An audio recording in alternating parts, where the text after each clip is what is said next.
Welcome to the Cities Are for Living podcast, an official podcast of the International Project Management Association. Join hosts Dr. Beverly Pasian from the Netherlands and Peter Ahmad from South Africa as they explore this world of smart and livable cities. Through the stories and perspectives shared by project managers across the globe, each episode seeks to offer valuable insights, practical advice, and engaging discussions on the latest best practices in the project management field. The Cities Are for Living podcast is for project managers, built environment professionals, and community groups interested in expanding a community of practice, maximizing the impacts of projects across the globe, and enhancing the quality of life for all citizens. We pick up the conversation for this second part of our pilot episode of the Cities Are for Living podcast. Beverly is asking Erin if there are other specific educational projects that she'd like to expand on in terms of the digital literacy and education programs and initiatives targeting minority groups in the city. We hand on to Beverly. Is there anything else that you would like to talk about on specific educational projects that you're either involved in or influencing or that you can point us to? There's a lot going on in terms of digital literacy education in Calgary. We have some really great groups, and there's now this understanding that in many cases, we need to start very, very, very basic, like as basic as like, where is the on button on this new device that I have? Because I don't know how to turn it on, and how do you connect to the internet, and thinking about the language that we use and what plain language truly is. Like, what is a browser? Yeah. Right? Like, what are we really talking about, and how else can we explain this? And so I know there's a number of groups that have put together some great pieces. Calgary Learns has some really great content to help support folks with their digital literacy. I believe SATE is, I want to say it, I'm not sure when it launches. I'm not sure if it's actually already launched or it launches in September, but they've been building, again, like very basic digital literacy course that folks can take to help them learn how to connect and use their device. So I'm not talking like coding skills, because those sorts of things exist, but like those really basic skills. And so we've been supporting many groups sort of implementing and understanding, one, what the gaps are, what the needs are in Calgary, and then how they can start rolling some of this stuff out. We are also working with the University of Calgary on a second phase of research with folks who are non-English speakers, so non-English speaking immigrants, elderly adults. We've started going out with those surveys now to ask some of those questions of like, what are their needs, what is missing for them specifically, so that we can hopefully be able to support with some other programs and opportunities. Is that a kind of catching up because these constituent groups have been left out, or? Yeah. So when we did our initial, so like weird, right? Because we're rolling out a digital equity strategy. It's a pandemic, so you can't meet with people in person for the first year, maybe even more than a year, for sure a year. But we're talking about the digital divide and people not have access to devices and the things they need. So like, how are we meeting online? So we talked to a lot of we coined the cousins. So folks working with social impact organizations, working frontline with our communities to understand what their challenges were and what the challenges of their groups were that they supported. And then when we could go out into the communities and have conversations, we found like a large number of folks, there was a language barrier. Yeah. So we couldn't really get their input and learn from them because there was a language barrier. So we were intentional with partnering with the University of Calgary and their research teams to be able to ask some of these questions in the language of the folks that we haven't been able to connect with. The needs of immigrants, the needs of the elderly are not given nearly the attention that they deserve. And I find that particularly alarming when we are well aware, at least here in Western and Northern Europe, of the immigration patterns because of the horrors in Ukraine and more in Gaza. I think that conversation needs to be happening, ongoing, and a priority. But what is even more alarming, I find, than that is the great gaps in conversation about the needs of the elderly. And this is the decade of healthy aging. Why that conversation isn't happening again and again and again with City of Calgary, but beyond, is kind of shocking to me. So to the extent that the City of Calgary is paying attention to the needs of the elderly, it sounds like in your office, that is an ongoing priority. That's true? Yep. Are you able to speak about specific projects that are ongoing with University of Calgary or with SAIT, the Southern Alberta Institute for Technology? With respect for our listeners who might be looking for either inspiration by those projects or to create project partnerships themselves, what might you advise them to do?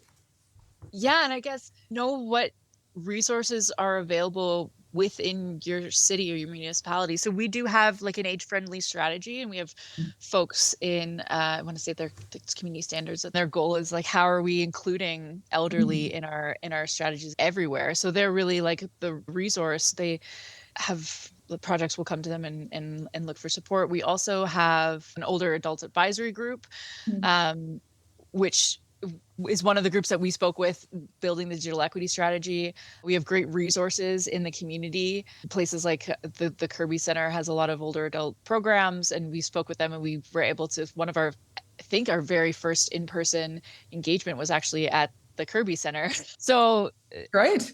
yeah, like know what's out there, and if you're not sure, just get curious and find out, and then leverage those resources, because as a project manager, you don't need to have all the answers, but if you can find them, or find the person that has them. And we have great teams that are happy to support us in making sure that we haven't missed anything. One of the conclusions I drew from my own research was that there seems to be a fundamental communication problem or an information sharing problem, in the sense that you just listed 3 or 4 quite meaningful age-related activities or relationships or projects. And I'm certain that similar activities happen in many, many, many, many, many cities. But when I looked at least the publicly available information on almost 5,000 smart city projects, there were about 150 of those hundreds and hundreds of projects that specifically identified aging stakeholders as essential to the project identified. How much do you think, as a project manager, information sharing is at the heart of what you do in the smart city space? For me, it's a ton of what I do. Yeah. I'm happy to talk to anybody about the things we've done and how we got to where we are, or why we're doing things the way we're doing. Anyone that wants to learn or is trying to start something, like, don't reinvent the wheel. Like, let me help you. Whether you're internal with the city or external, we only make things better by collaborating and sharing our knowledge. There's no reason every single person has to start from here, when you don't have to start at the bottom, when somebody can help you. Here's what not to do. Here's what I learned. Here's where I failed miserably. Here's what worked really well. I think you're right in that a lot of cities, Calgary included, is not very good at telling our own story. And that's a part of why with our smart city strategy now, we are building in storytelling and engagement as part of that strategy, to try to get better at bringing people along on the journey, so that they can understand how we got here, why we're doing this. And honestly, that only builds trust within your community as well, because it no longer feels like cities are making all these decisions and doing things to the community. It allows people to see how, no, we're doing it with you. We've built this with you. Like, you, from the bottom of the journey, our community was involved. And so this is how we got to where we are. And I think the same can be said for, I mean, certainly we talk about like federal policy, government. Let's not talk about federal policy. No. But again, like, it's like, how do we tell the story, and how do we bring people along on that journey? And we need to be better. And I'm not really sure what the where the hesitance is of, no, I can't tell you, this is my secret. I'm going to tell you, unless I have like a non-disclosure agreement signed with something, I'm going to tell you how I did the public engagement. I'm going to tell you why I did it the way I did it and how we came to the decisions, because that's important. And if it can help somebody else implement something more quickly, I'm happy to share. If I think about the digital equity strategy, from the beginning, as best as we could, we were talking to people who were experiencing the digital divide. So we were really lucky that there's a group, Vibrant Communities Calgary, works with a team. Poverty Talks is the name of the group. So it's folks that are living in poverty or recently lived in poverty, or like recently come out of poverty. I believe they're paid for their time and their expertise, but you can go and talk to them and ask them some questions. So we got to talk about the digital divide with these folks because they had the capability of communicating virtually with us. And so we had some assumptions, and we could sort of validate and invalidate those assumptions early on and get some of those really meaningful, important stories from folks that helped. And for me, I think that, and so like maybe this is my long way around to say the lesson there is, don't just tell your story, but tell the stories of the people who are impacted, especially when you're looking at things like digital equity, where you're going to spend money to implement maybe programs or policies. You're going to, if nothing else, it's staff time. And it's, how do you justify that when the city's not making money? Well, okay, we're talking about poverty reduction, and you can actually extrapolate that into like millions of dollars by bringing like 5 people out of poverty over 4 years. You're going to save like millions, like quite a lot of money. And so there's that. But the more important thing is that story of the impact that it's had, or the impact that a device can have, or the stories of, these are the sacrifices that folks have made. Like they have chosen to not pay their rent, to allow their child to go to post-secondary. They needed a laptop. They had to buy a laptop. So they made the decision to not pay rent, to give their kid an opportunity to get themselves out of poverty. Just like things like that is mind-blowing. And if you never have to think about it, you're never going to think about the fact that people are making these decisions or choosing over food. You're totally unaware that you actually can be in the situation to have to think about that. So if you can tell the stories, if you can get permission to tell the stories, tell the story. If you were a guest at our project team table, what would you tell us to do? How might you turn us into storytellers? Part of my motivation in not just with this podcast, but by communicating the quality of life message, is that the project manager has to live and breathe what this means at the project table. And they have to remember that at the beginning of the day and at the end of the day, they are a citizen first. How can they remember that and live that at the project team table? How can we advise them? How can we inspire them to be citizens as well as project managers? What I like to think about when I'm trying to sell somebody on your project or give the value and tell that story is, why should I care? Or why do I care? And if I can share with you, like bring it back to why I care about this thing and why I think it's important, then that's telling the story. But we don't often, we want to dissociate ourselves from it. We're not making it personal. It's my job. This is my job. But at the heart of it, why do you care? Like, why do I care? And I ask, like, well, okay, well, so why should you care? And I've said that, I've actually said it in presentations. Like, here's what I'm going to do. And so why should you care? Here's why you should care. And that opens the doorway to telling a story, or make it personal. Don't be afraid to connect life to whatever your project is. Because if you can't, well, you can, you got to figure out how. But if you can't get passionate about it, like, maybe it's time to move on. It's a confronting question. Why do I care? Why do you care? But at the end of the day, isn't it kind of the most important one? Yeah. I would say so. I mean, project management isn't necessarily thought of as a vocation, but it is more and more a role that involves advocacy. I think a new role, and probably an uncomfortable one for many people, particularly those that come from the traditional worlds of project management. But yeah, why do I care? Why do I, as a project manager, devote my time and attention and years of my life, my education on projects that at the end of the day aren't safe or aren't educating people down the road, et cetera, et cetera. Yeah. If I don't care, why would anyone else?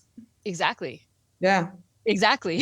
So if you're a municipal employee and you don't care about the project, how do you expect the Yeah. community, like, why should they care if you don't even care and you're getting paid to care? Kind of, right? Like, Yeah, if it's your really. job to care and you don't, then yeah. yeah. So that's my question. And like it's in the delivery too. You're like, well, why do you care? Yeah, it's very much in the delivery. Yes. Right? Why in the name of God in heaven should I? Yeah. Because I spend a whopping 40 hours a week at least on this work. I could go take a swim or ride a bicycle or do something else. Yeah. So it better be. But I important think enough it's a question that can easily be converted into the most basic conversations in a project team, because it's not just about how do we make the city better, but it should be about how do we behave in a project in the most responsible way. And if we can affect that conversation, then the rippling effect of that kind of project-based caring will eventually be felt by our neighbors and the people I think around it goes us. even beyond that, because to me it sounds like the basis of commitment. I mean, if I shrug my shoulders and say I don't care, I have zero commitment. You can't get me committed if I don't care. Yeah, exactly. You opened the conversation, Beverly, saying that every project manager in the Smart City project is also a citizen. And you've mentioned many instances, Erin, where, let's say, you explain why you are enthusiastic with the work you do because it's good for other citizens around you. But have there been any projects where you were involved where, apart from being a project manager, you were also a citizen benefiting or experiencing the results of the project? Yeah, all of them. Like, a lot of what I do is for the larger community. And while I come from a position of privilege, I can afford to have a computer, I can afford to pay an internet bill. I don't have to make the decision between food and my connection to technology. I'm also privileged to be able to work remotely when I need to. That allows me some life flexibility that others don't have the opportunity for. However, a big piece of what we're advocating for with digital equity now is internet as a utility. Our fees in Canada are astronomical. And so that benefits everyone. We're talking about equity. If you probably are familiar with the curb cut effect, maybe not. No. So curb cuts, the things that the cuts in the curb that let you cross the street without having to go up and down a curb. Curb cuts were designed for folks in wheelchairs, but they aren't the only individuals who benefit from them. So they're designed for folks that have mobility struggles or in wheelchairs, so they don't have to get up and down a curb. It makes it easier for them, but it also makes it easier for young kids learning to ride bikes, parents with strollers, folks with walkers, anybody who has a ankle sprain and maybe has a hip problem. Like I recently, like my who's crashed their bike and is having a hard time lifting a leg. All these other folks benefit from a piece that was meant to be, okay, equity. We know that there's folks in wheelchairs that need to be able to get around, but there's this whole host of other individuals that benefit. It's actually easier for everybody because we did this thing to benefit this one user group to start with. If my projects are focusing on equity, inevitably I will benefit from them because they will benefit everybody. Well, there you go. Yeah. So yes, great closing remarks. Well, it's interesting. It's actually quite enjoyable, really, to learn the names of things. I didn't realize that had a name, the curb cut effect. I heard, this was a long time ago, but there are many, many lights at a corner where you run your hand on them, and they're actually called placebo lights because they're there to make the pedestrian or the bicyclist or whoever feel like they're influencing the changing of the light, but in fact, they're not. Regulated already, Right? And I suppose there is some safety value in having this 1.5 meter high thing with a yellow container on top of it. But yeah, they're called placebo lights because they make you feel better, but they don't really do anything. So yeah, the curb cut effect. There you go. We're going to wrap up today's conversation with Erin Ruttan at the City of Calgary. It's been more than enjoyable. It's been inspiring, certainly educational. And on behalf of the International Project Management Association, thank you for taking the time, Erin. Oh, this has been an absolute pleasure. And thank you so much for inviting me to come talk to you. Yeah, you're our first. You're very welcome. And, it will be an inspiration to many, many people. I hope you see your way into having a second conversation if the circumstances arise. Yeah, absolutely. Anytime. Great. So thank you very much for your contributions, Erin. I've learned a lot. I'm assuming Hopefully that others will everybody who too. listens to the podcast will also learn a lot for sure. We hope you've enjoyed this episode of the Cities Are for Living podcast of the IPMA, the International Project Management Association. Please feel free to send us feedback, your thoughts on the content we provided, and if you'd like to get involved via sur@ipma.world. The SUR standing for Smarter Urban Rural, one of the task teams that's alluded to in one of our pilot episodes. So sur@ipma.world. We'd love to hear your feedback, and please get in contact. Tell us what you think.